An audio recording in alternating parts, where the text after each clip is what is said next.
Nah, Assalamualaikum warahmatullahi wabarakatuh. Halo semua anak-anak, kembali lagi bersama Ibu Lia. Kali ini kita akan membahas resum ujian sekolah. Nah, sebelumnya Ibu Lia meminta maaf karena Bu Lia tidak bisa menepati janjinya untuk melaksanakan Zoom sebelum kita menghadapi ujian sekolah. Berarti 2 minggu ya, seminggu lagi. Nah ternyata selama seminggu itu banyak hari libur anak-anak. Jika Ibu Lia melaksanakan Zoom, maka ada kelas yang tidak dapat melaksanakan Zoom.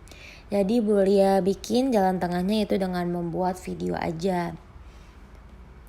Nah sekarang buka resum ujian sekolahnya yang Bu Lia berikan kemarin minggu lalu ya, berupa PDF yang seperti ini. Awalnya ada 8 page. Kita mulai aja dari kalau yang gaya kita udah ya kemarin ya, karena yang gaya cuman itu doang.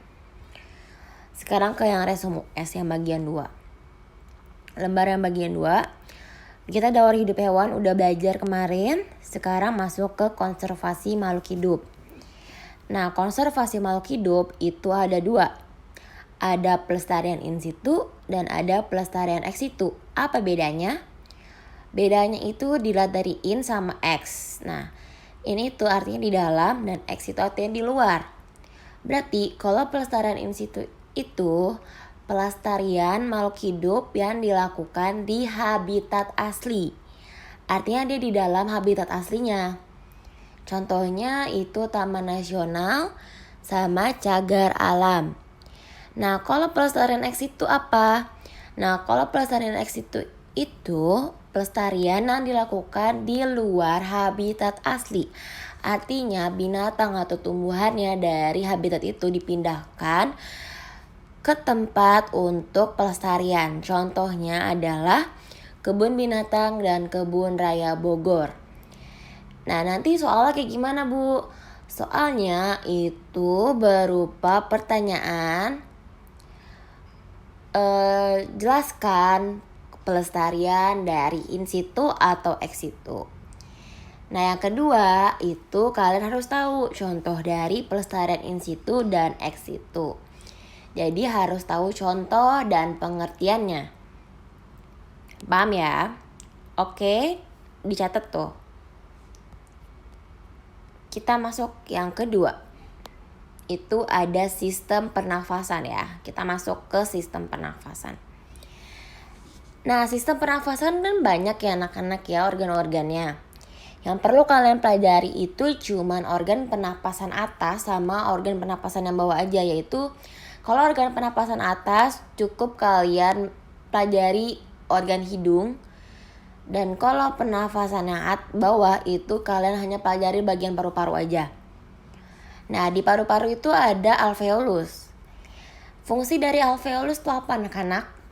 Nah, fungsinya itu adalah untuk pertukaran oksigen dan karbon dioksida pada paru-paru.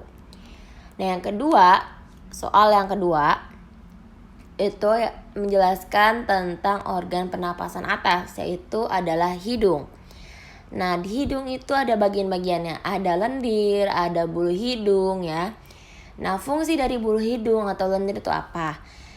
Nah, kalau boleh tulis di sini, fungsi dari rambut hidung itu menyaring udara yang melewati saluran pernafasan. Nah, nanti di soal itu disajikan gambar anak-anak. Gambar hidung misalnya. Nah, gambar hidung itu menjelaskan bulu hidung atau lendir hidung. Nah, kalian harus tahu tuh fungsi dari keduanya.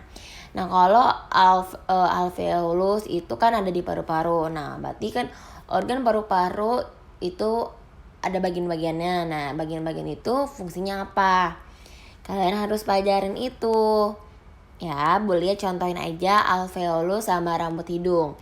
Jadi, kalian itu pelajarin hanya bagian hidung dan bagian paru-paru aja. Oke? Nah, bagian paru-paru ada apa aja sih anak-anak? Ada alveolus, ada pleura.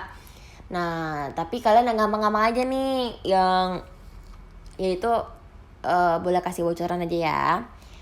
Pelajarin fungsi-fungsi dari alveolus. Jadi alveolus fungsinya apa? Oke. Nah, sekarang lanjut ke sistem pencernaan. Nah, sistem pencernaan itu ada organ-organ pencernaan. Yang perlu kalian pelajari itu adalah hanya lambung dan usus halus. Nah, nanti disajikan gambarnya itu gambar lambung dan usus halus. Nah, kalian harus bisa memahami fungsi-fungsi dari enzim yang ada di organ lambung sama di organ usus halus. Misalnya belajar contoh ini. Lambung, di lambung itu ada enzim apa aja? Ada enzim renin sama enzim pepsin. Nah, fungsi enzim pepsin kan untuk merombak protein menjadi pepton. Kalau fungsi enzim renin itu untuk mengendapkan kasein susu. Nah, selain dua enzim ini ternyata ada HCl. Nah, HCl itu untuk membunuh kuman penyakit. Nah, kalian hafalin aja nih ketiga ini di lambung. Nah, yang kedua kita masuk ke usus halus. Kalian pelajari enzim-enzim yang ada di sini, yaitu ada enzim lipase, amilase, dan enzim tripsin. Nah, itu merupakan enzim yang ada di usus halus. Nanti soal itu pertanyaannya adalah kalian harus menyebutkan enzim yang ada di organ lambung atau organ usus halus beserta fungsinya. Oke, gampang ya. Lanjut kita ke planet dan tata surya ya. Planet dan tata surya ini kita udah belajar sebelumnya.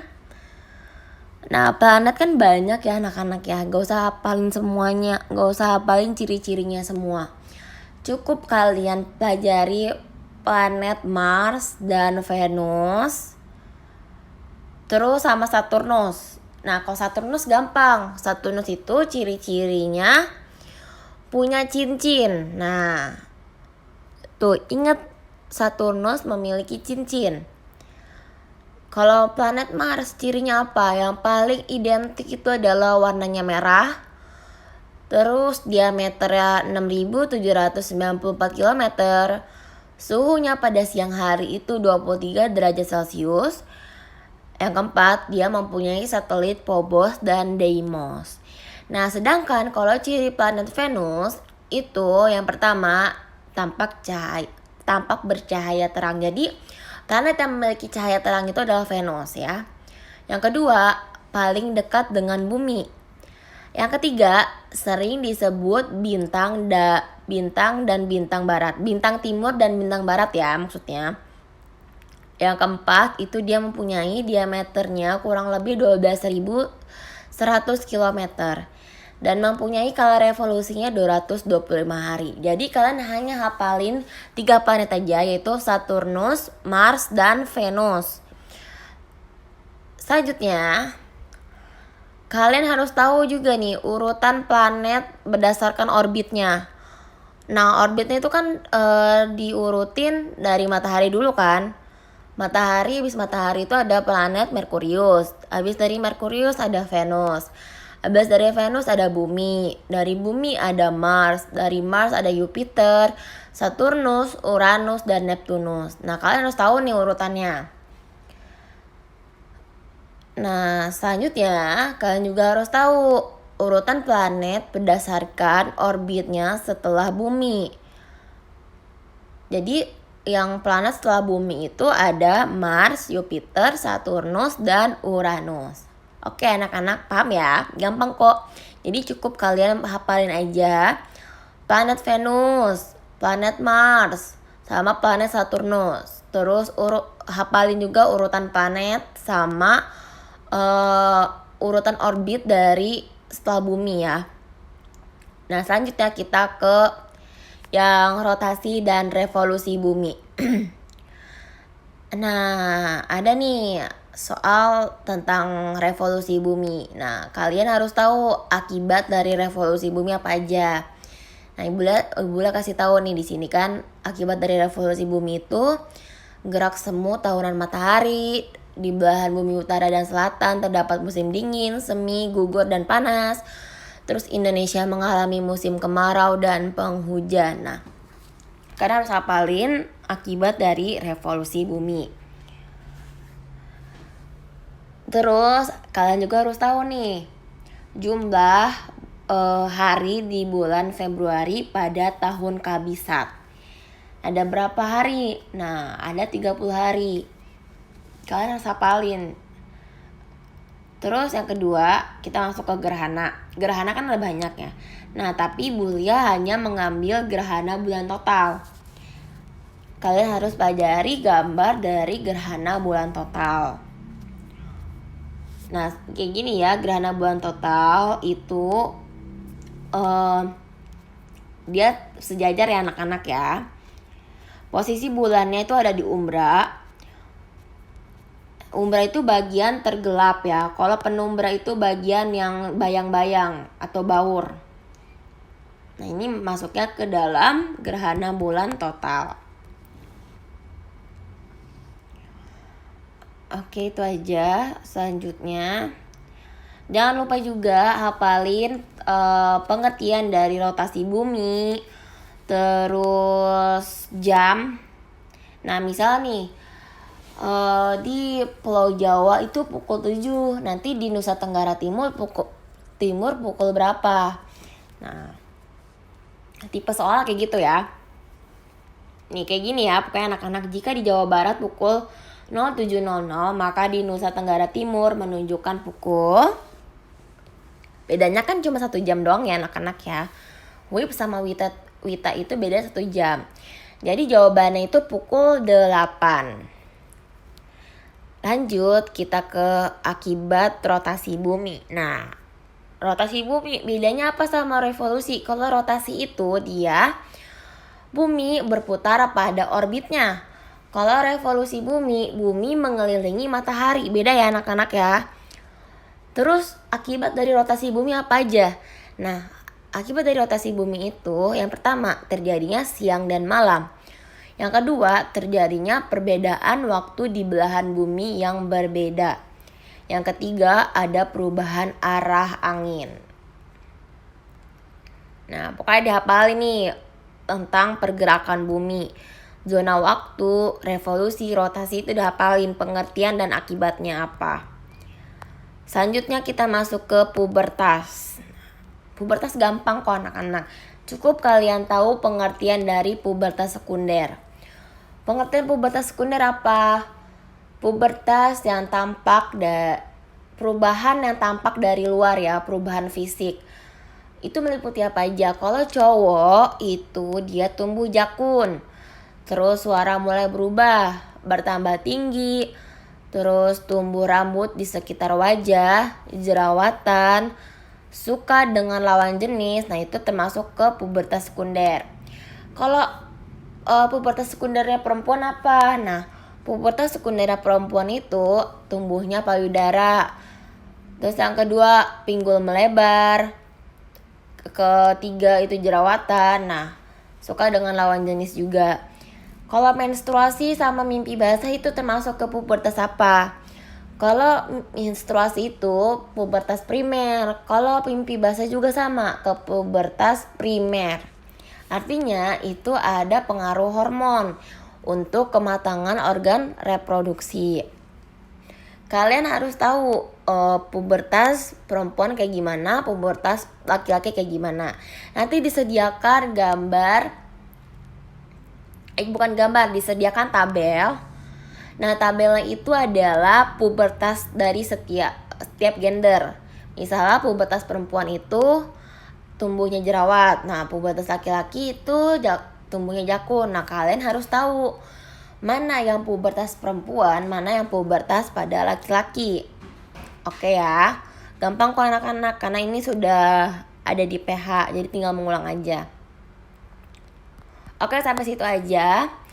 Kalau ada pertanyaan, ditanyakan ke ibu ya, karena sebagian udah di review ya minggu lalu. Nah ini sisanya.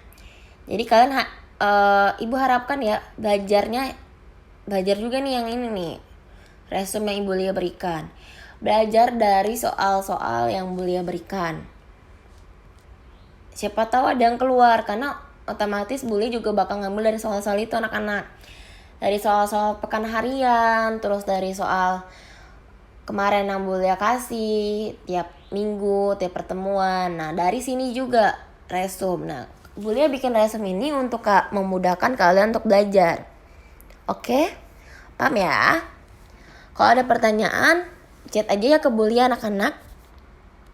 Kurang lebihnya mohon maaf. Wassalamualaikum warahmatullahi wabarakatuh.